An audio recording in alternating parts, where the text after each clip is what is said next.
اهلا وسهلا بكم متابعين مبدع في الاكل. يا رب الكل بخير وصحة وعافية ان شاء الله.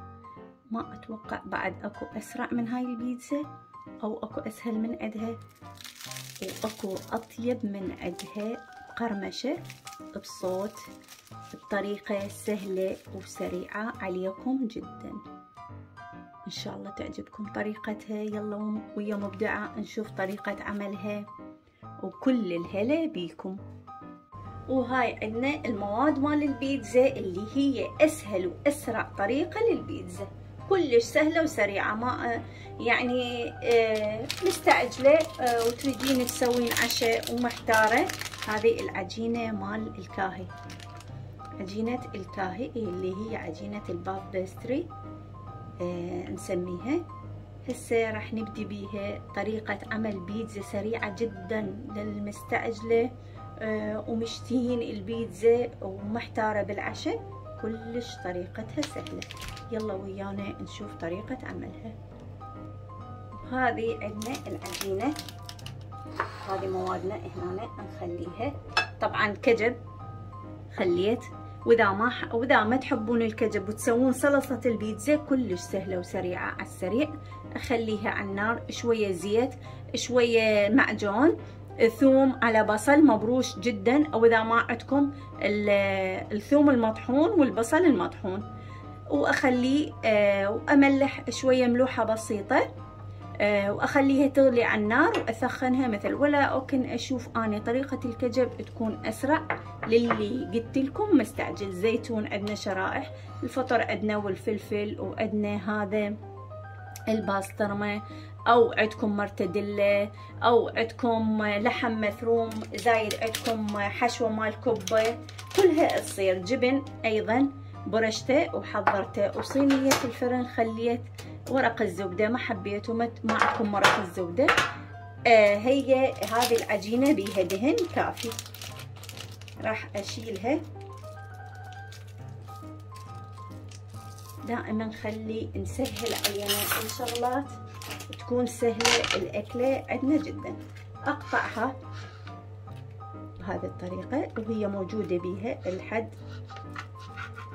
وأصفها بصينية الفرن. أنا عندي شوية هنا العجينة كانت لينة، وأفضل أني أشوفها من تكون هيك لينة.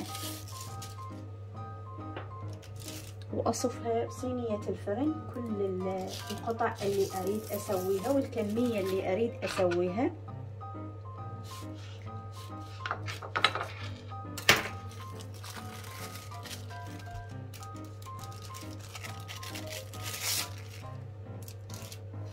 راح اكمل كل القطع وارجع لكم.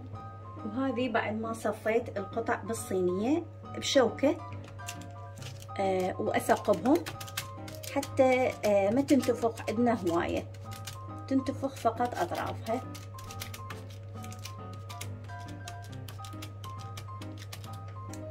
هذه الطريقة أثقبها كلها.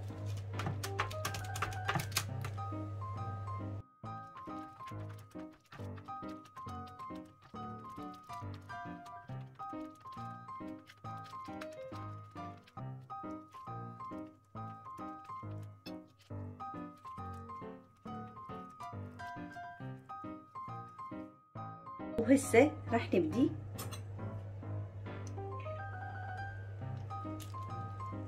إذا حبيتوا بالعزائم مقبلات هي نسميها، إذا تحبونها مقبلات سريعة مع أطباق العزائم هم تكون سهلة لكم هواية. ما أخذ كمية هواية من الكجب.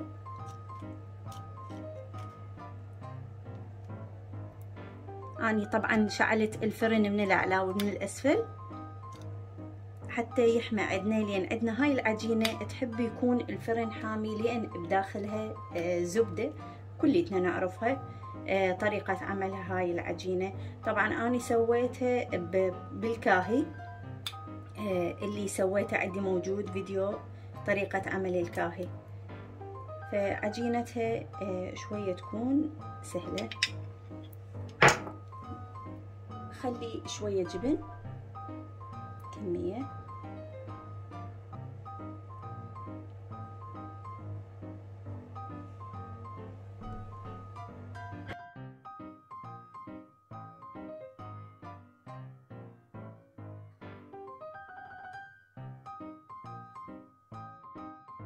وهسه نخلي الباسترمة او المرتديلا او اللحم المثوم، يعني قلت لكم الحشوات، او ما تحبون بيها لحوم فقط خضروات ايضا تصير. هذه الشغلة كل من واختياره باللي يحبها موجودة بالبيتزا. البعض هواية يحبوها فقط نباتية، نقول فلفل على فطر. ما اخلي قطع هواية من الفطر لان احنا عندنا القطعة مالت العجينة صغيرة.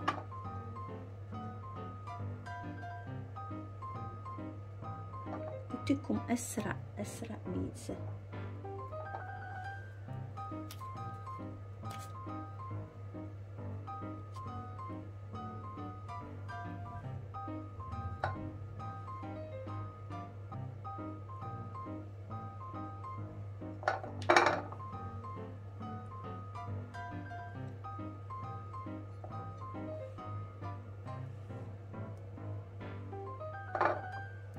هاي للي يحب كثرة الفلفل. زيتون،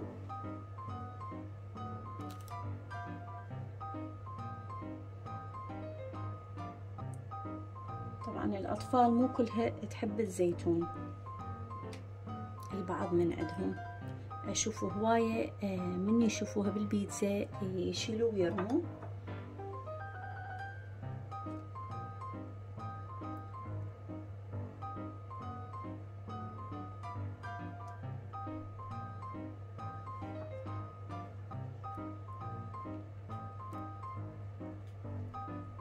أنا ما خليت بالأطراف لأن إذن الأطراف راح تنتفخ هواية، ما خليت المواد بالأطراف، خليتها أكثر شي بالوسط.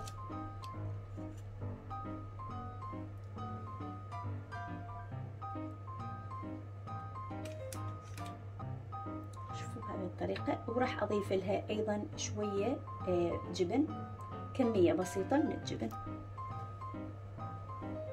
وشوفوا لي اياها. وراح ادخلها للفرن ونشوفها بعد ما اطلعها من الفرن. وهاي البيتزا شوفوها خلصت. اسهل واسرع طريقة لعمل البيتزا سويتها، ما اخذت من وقتنا نص ساعة.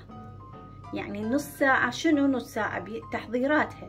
حضرت الفلفل على الزيتون على السجق، يعني على العجينة كليتها على بعضها ويا الشوي مالتها، ما اخذت تقريبا نص ساعة ويكون طبق جدا كبير من البيتزا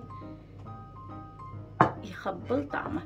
ان شاء الله الطريقة عجبتكم وكانت سهلة عليكم وما بيها صعوبة وسريعة. ويلا كل من محتارة بالعشاء مالتها أو محتارة بمقبلات ويا الأكل للضيوف، أو مستعجلة بأنه تسوي للأطفال شغلة سريعة، كلش سريعة، أو الجوعان بالليل ويريد يسوي بيتزا واشتهاها جدا جدا سريعة ويا مبدعة. جربوا هاي البيتزا وإن شاء الله تعجبكم. أشكر متابعتكم للفيديو، وأشكر كل من دي يدخل للقناة وكل من دي يعلق وكل من دي ينطي اللايك. وأتمنى كل فيديو تشوفوا، كل شخص يشوف الفيديو ينطي اللايك يخليه، لأن اللايك يساعد القناة بالوصول أكثر وأكثر، ويخلي إلي جواهز أكثر وأكثر بأنه أتفنن لكم بشغلات وأسوي لكم. أشكر متابعتكم للفيديو. أختكم مبدعة في الأكل، مع ألف سلامة.